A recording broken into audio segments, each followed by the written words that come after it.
a lot of people were talking about our needs, right? So the Spurs needs right now is a backup center, someone that will kind of relieve Wemby for a couple minutes, Hmm. and wings, right? I mean, we did draft Bryant. Obviously, he's not gonna be quite ready, right? But Hmm. Vassell, I think, is might start.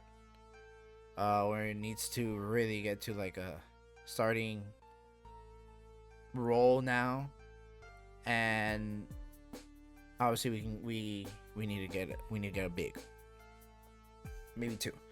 I think a lot now. Everyone was hoping. Obviously, number two was gonna be Dylan Harper. Everyone already knew that. There wasn't any. There's very little speculation. There was gonna be someone else. One and two, they actually said like, oh, the draft actually starts in pick three this year. So you can imagine why. Now they on the fourth, they have second 14th pick, right?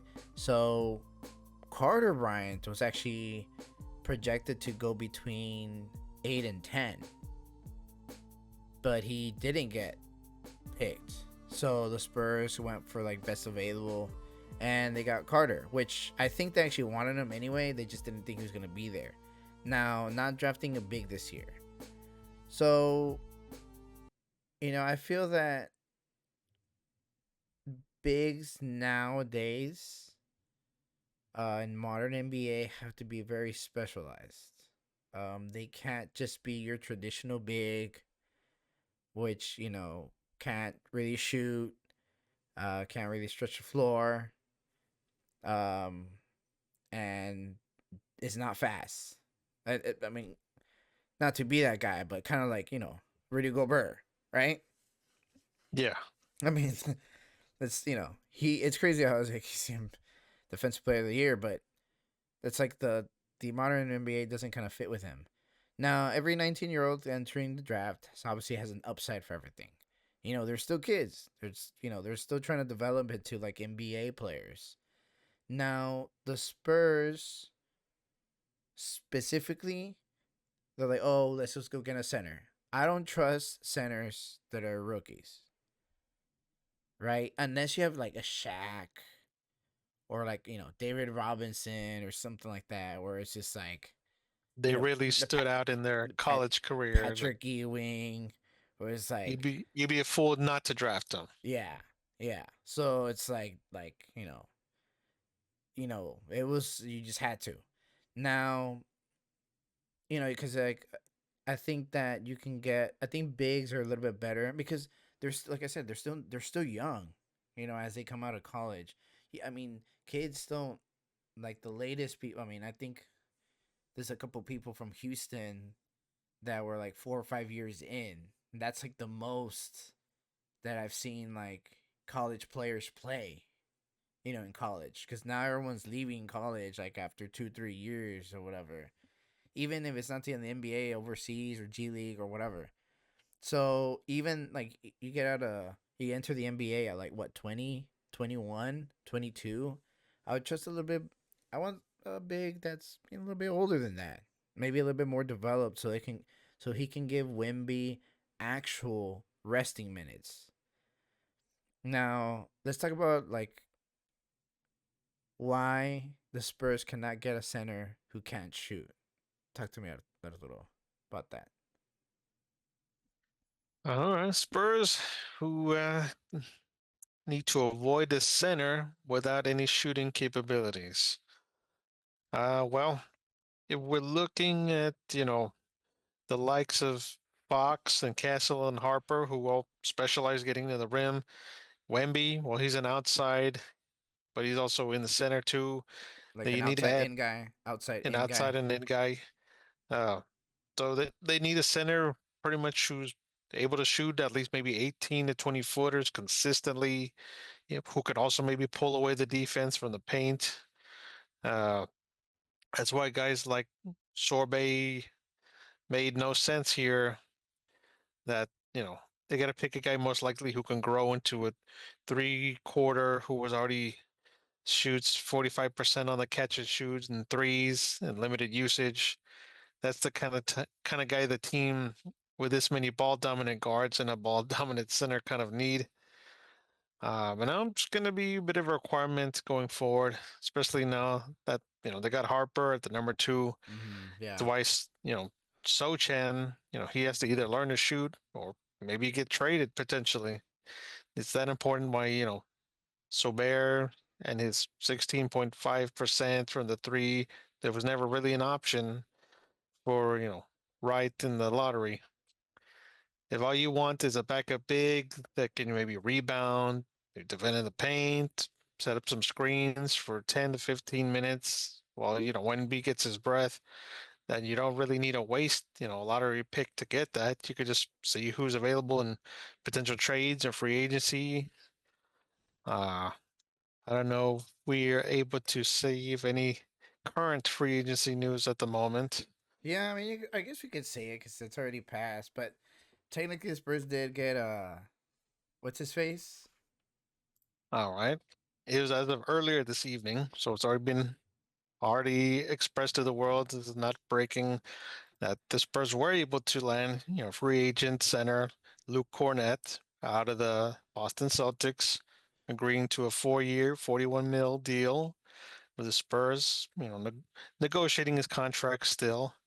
But what does that give us? The 7-2 center, 8-year veteran, so not a young kid like you were saying. Yeah. Recently spent 3+ seasons on the Celtics. He was a pivotal role off the bench in their 24 championship squad. Last season, he did 73 games, 16 of which as the starter. Averaged 6 points, 5.3 rebounds, 1.6 assists, 1 block, and almost 19 minutes per game. Although not known to stretch the floor in recent years, he was used to take a decent amount of threes in his younger years, Mm. peaking at 36.3% on 193 attempts in his second season while he was with the Knicks, like I said, in his youth.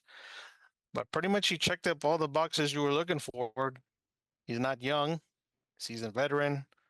He's got shooting capabilities as well as his rebounding skills. What do you think? He's got more pros than cons? Or what do you think about this acquisition? No, I think this is good. It's because like, dude, we like I said, we keep seeing now with championship games and like the second apron, dude. That second apron is killing teams. Like you just simply cannot be playing like a lot of good players, like a lot of money. You just can't. Um, it's just well, you can. It's just very hard to you know build a team around it. Like we're seeing with the Lakers right now. LeBron is trying to negotiate or whatever it is that they're trying to do within the Lakers. But LeBron is gonna command like 50 mil, dude. That's a lot of money.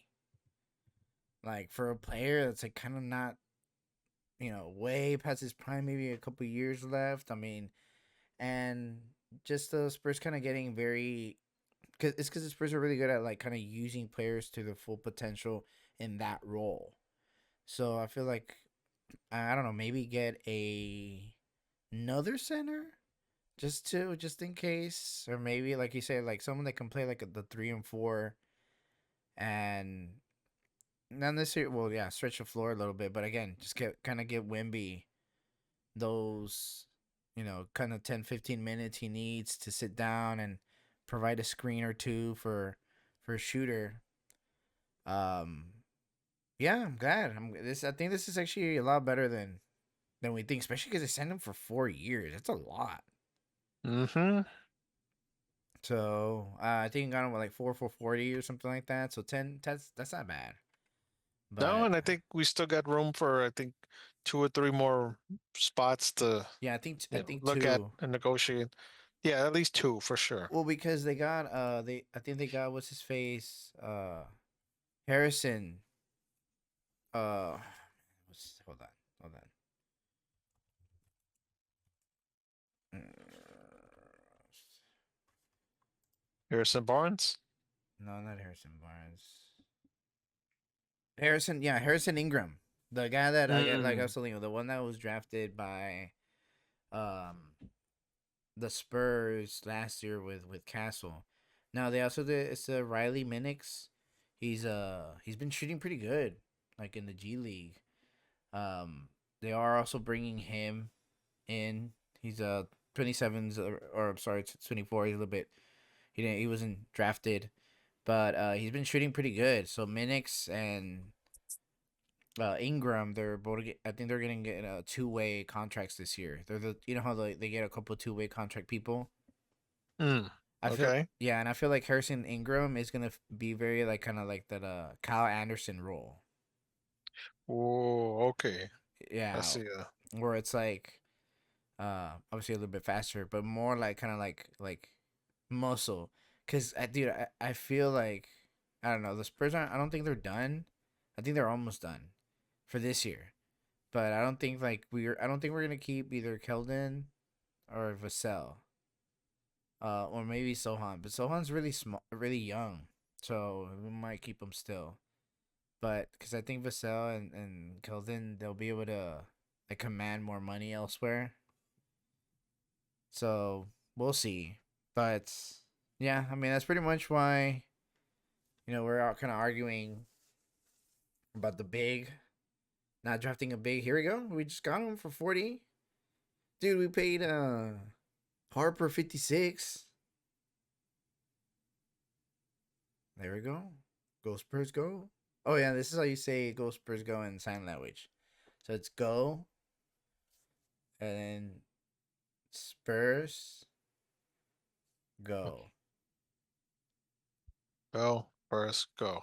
Yeah, so go and then so it's kind of like that. Spurs, because it's a spur, go. Yeah. Okay. Yeah, Learned so something new today. go, Spurs go. So yeah, apparently like, um, yeah, they're gonna start doing that in the stands and everything. And anyway, but I like that. yeah, it's pretty Well, cool.